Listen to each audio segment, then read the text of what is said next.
अध्याय 3 company law. Company law के अंतर्गत अध्याय 3 चैप्टर 3 में यह बताया गया है कि कंपनी का वर्गीकरण कैसे किया गया।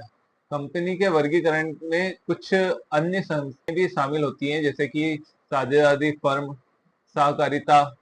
सहकारिता विभाग एक पूरा विभाग ही अलग बना हुआ है, जिसमें 50% से ज्यादा सरकार का और 50% से कम व्यक्ति का साझेदारी शामिल रहते हैं, जिसमें 10 सदस्यों का मिनिमम सदस्य होना, 10 से या 10 से ज्यादा सदस्य होना मान्य जाता है। इसके बाद ही सहकारिता का लाइसेंस आपको प्राप्त होता है। इसके बाद ज्वाइंट स्टॉक कंपनी, यह भी एक कंपनी का भाग है जो अलग लेवल पे काम करता है। कंपनी और साझेदारी फर्म में अंतर। कंपनी और साझेदारी फर्म एक अलग अलग भाग होते हैं। कंपनी सिर्फ कंपनी के नियम और कंपनी के प्रोडक्ट को सेल और परचेस करने का काम करती है। साझेदारी फर्म अदर बैंकिंग फर्म और बैंकों से संबंधित अन्य सेवाएं देने में, सर्विस देने में इसमें कार्य करती है। इसके बाद आती है सहकारिता विभाग। सहकारिता विभाग के बारे में जैसा कि आपको बताया, 11 जनों का आपका सदस्य होना चाहिए। उसके बाद आप क्या उसके सेवाएं दे रहे हैं, उसका भी लाभ कमाने का उद्देश्य रहता है, परंतु उसमें व्यक्ति की सेवा और सरकार की सहायता के साथ ये कार्य करता है। इसके बाद होता है ज्वाइंट स्टॉक कंपनी। इसमें आपके स्टॉक, शेयर मार्केट वगैरह, ये सभी चीजें ज्वाइंट स्टॉक मार्केट में आते हैं। कंपनियों के विभिन्न प्रकार होते हैं, जैसे राजपत्र द्वारा विनियमित कंपनियां। इसके अंतर्गत कुछ रॉयल कंपनियां होती हैं जो बड़े बड़े पैमानों पे कार्य करती हैं। इसके अंतर्गत आपको जितनी भी नई कंपनियां या राज शासन द्वारा जो चलाई जा रही है वो कंपनियां शामिल होती हैं।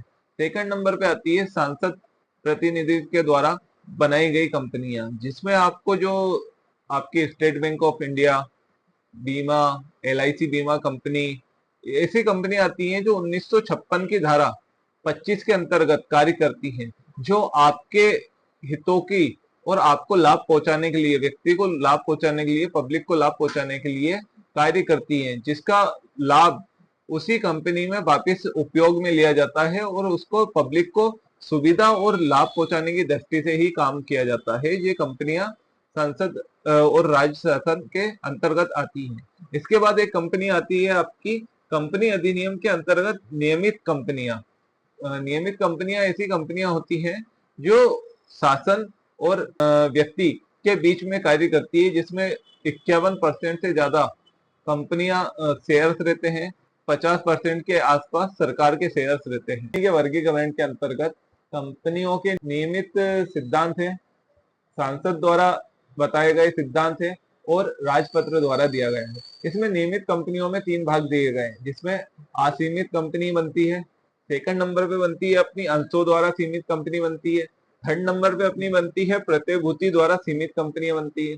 असीमित कंपनी में क्या होता है, जो आपका एरिया रहता है वो फिक्स नहीं रहता है, वो असीमित रहता है। आप देश विदेश और इंडिया में कहीं पे भी आपका व्यापार कर सकते हैं। अंशों द्वारा सीमित कंपनी जो बनती है, अंशों जो आपके अंशधारी रहते हैं, सिर्फ आप उनको ही शेयर दे सकते हैं, उनको ही व्यापार कर सकते हैं, उनके साथ ही आप काम कर सकते हैं, वो अंशों द्वारा कंपनियों का कार्य करता है। थर्ड नंबर पे आती है आपकी प्रतिभूति द्वारा सीमित कंपनियां। प्रतिभूति द्वारा जो कंपनियां रहती हैं उसमें 2 प्रकार के भाग बताए गए हैं, जिसमें है एक तो पब्लिक कंपनी और एक है प्राइवेट लिमिटेड कंपनी। अब प्राइवेट लिमिटेड और पब्लिक लिमिटेड दो ही में अंतर है।